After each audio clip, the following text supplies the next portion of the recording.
Hello folks, welcome to the Quirky Chronicle channel. In this funny episode we go on an adventure into one of the most dangerous jungles in the world. No, not the Amazon, I'm talking about the corporate office jungle. You know, the place where the coffee is as stale as the jokes and the printer is worshipped like a deity. Today, I'm gonna take you on a safari through the wild and wacky world of office politics. We'll encounter the rare and elusive fridge thief, navigate the treacherous terrain of the Thermostat Wars, and maybe, just maybe, find out if there's life after a 2-hour meeting that could have been an email. So buckle up, adjust your swivel chairs, and let's dive into the belly of the beast. Welcome to the coldest or hottest place on Earth, depending on the day, the office. A place where the ongoing war over the office thermostat is as unpredictable as the stock market. Picture this, one faction, the tropical heat enthusiasts, dream of turning the office into a beach vacation, minus the actual beach. They're the ones wrapped in scarves in the middle of July, sipping hot coffee like it's their life source. On the opposite end, we have the Antarctic chill lovers. They're convinced they're part polar bear, apparently immune to frostbite. They're the ones wearing shorts in December, sipping iced drinks like they're on a perpetual winter holiday. The battle is real, folks. The proposed peace treaty, climate days. Picture Sauna Monday, followed by Igloo Tuesday. Sounds ridiculous, right? But in the glacial desert that is the office thermostat war, it might just be our only hope. Remember folks, if the office feels like a sauna, just hang in there. It'll be an igloo tomorrow. Ever felt a cold sweat reading an email? Welcome to the world of corporate communication. Here, regards is not just a closing salutation, it's a potential declaration of war. And please advise? Well, that's the corporate equivalent of, you're not making any sense and I'm questioning all my life choices that led me to this email thread. And let's not forget, as per my last email. The passive-aggressive masterpiece, it's basically the polite way of saying I can't believe I have to repeat myself because you don't know how to scroll up. And heaven forbid if you ever forget the kind in kind regards. That's the office way of saying, I'm so done with you I can't even pretend to be kind anymore. So the next time you receive an email, remember it's not a coded message, or is it? It's a mystery as old as time. Who took my sandwich? Picture this.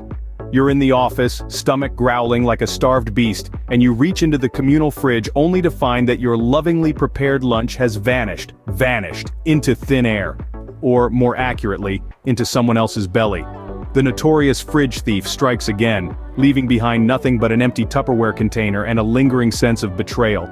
Could it be Karen from accounting, who always seems to have crumbs on her blouse? Or maybe it's Bob from IT, who has an uncanny knowledge of everyone's lunch schedule. Heck, it could even be the boss, using their executive powers for evil instead of good. As we dive into this culinary whodunit, let's remember that in the corporate jungle, no lunch is safe. So protect your leftovers, guard your sandwiches, and be vigilant. So the next time your lunch goes missing, just remember, it could be anyone. In the corporate jungle, the true king is not the lion, but the printer. That's right, folks. The humble office printer, the bane of our existence. The machine that has us all dancing to its tune. It's not the boss who decides if you're having a good day or not, it's this beast of a machine. You know you're in hot water when the printer decides to throw a tantrum in the middle of your big presentation prep. Paper jam, it screams, well maybe you're just not cut out for this job. And let's not forget the cryptic error messages that make less sense than quantum physics. PC load letter? What does that even mean? It's like the printer is speaking in riddles, testing our patience and our sanity. So, be nice to your printer folks, it might just decide your promotion.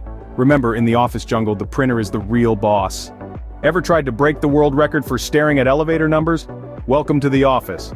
Let's face it folks, the elevator ride is a symphony of silence. A ballet of awkwardness. Well, you get the idea. It's a space where we become world-class mimes, communicating through the subtlest of nods and the most polite of coughs. You've got the door holder, the saint among us, whose selfless act of holding the door open is usually met with a sprint worthy of an Olympic event. Then there's the corner hider, who's so good at blending into the elevator's corner, we're left wondering if they've mastered the art of invisibility. We can't forget the floor announcer who feels it's their duty to narrate each floor we pass. And then, There's you and me, folks, trying to survive this silent disco of discomfort without breaking a sweat. Remember, folks, the elevator ride is a test of endurance. Keep your eyes on the numbers. Ever sat through a meeting that could have been an email?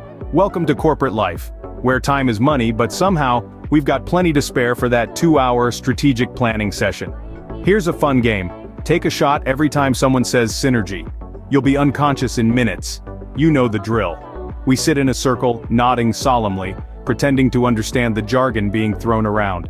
Meanwhile, the only strategic planning going on in your head is how to sneak out without anyone noticing. Then there's the PowerPoint presentation, or as I like to call it, death by bullet points. Oh, and let's not forget the dreaded phrase, let's circle back to that.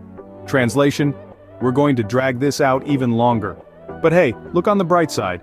For every pointless meeting, there's a silver lining. It's one less hour you have to pretend to be working at your desk. So, next time you're in a pointless meeting, just remember, at least you're not at your desk. Got a coworker who's a walking health magazine? You're not alone. Allow me to introduce you to Bob.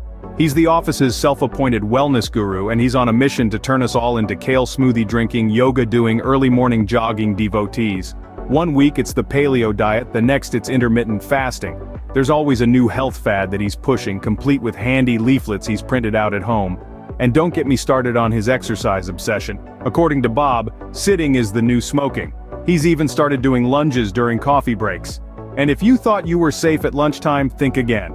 Bob's there, watching you reach for that second slice of pizza, ready to pounce with his latest spiel on the dangers of gluten. So stay vigilant, folks. The health nut is always lurking, ready to turn your bagel breakfast into a celery stick snack. Ever felt like you're at a birthday party every day? Welcome to the office. You see, in this jungle we have a peculiar phenomenon, the never-ending birthday celebrations. It's like a merry-go-round of mediocre cake and off-key singing that just doesn't stop. One might think, hey, what's wrong with a little cake every day? Well, let me tell you, there's only so much frosting a human can consume before turning into a sugar-coated version of themselves. And let's not mention the happy birthday song. We've sung it so many times, Beethoven could rise from the grave to ask us for a break. In this world of spreadsheets and sales targets, these birthday celebrations are our sweet, albeit repetitive, respite. They are the sugar highs that keep us going and the camaraderie that keeps us sane. So remember, folks, every day is someone's birthday. Brace yourself for the cake. Ever been on a conference call that felt like a circus?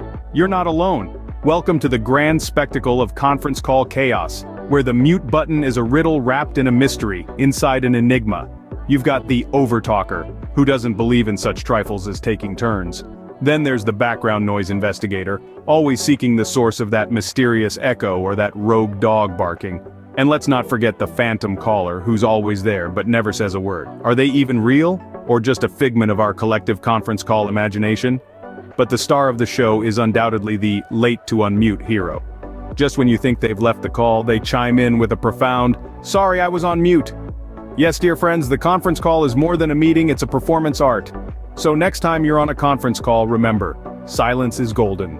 Ever heard a rumor about yourself before you even knew it? Welcome to the office gossip grapevine, the place where whispers travel faster than emails and secrets are as rare as a printer that works on the first try. You sneeze in the break room and boom. By the time you're back at your desk, you're deathly ill with a rare disease according to the office chatter. You see, in the corporate jungle, the grapevine is the fastest form of communication. It's like the office version of the telephone game, except the message gets wilder with each retelling. You spill coffee on your shirt, and by lunchtime, you're a clumsy klutz who single-handedly ruined the annual report. And let's not forget, the grapevine is a two-way street. It's not just about what you hear, but also what you haven't heard. Like that promotion you've been eyeing? Yeah, the grapevine knew about it last week. So, remember, in the office, your sneeze is someone else's breaking news.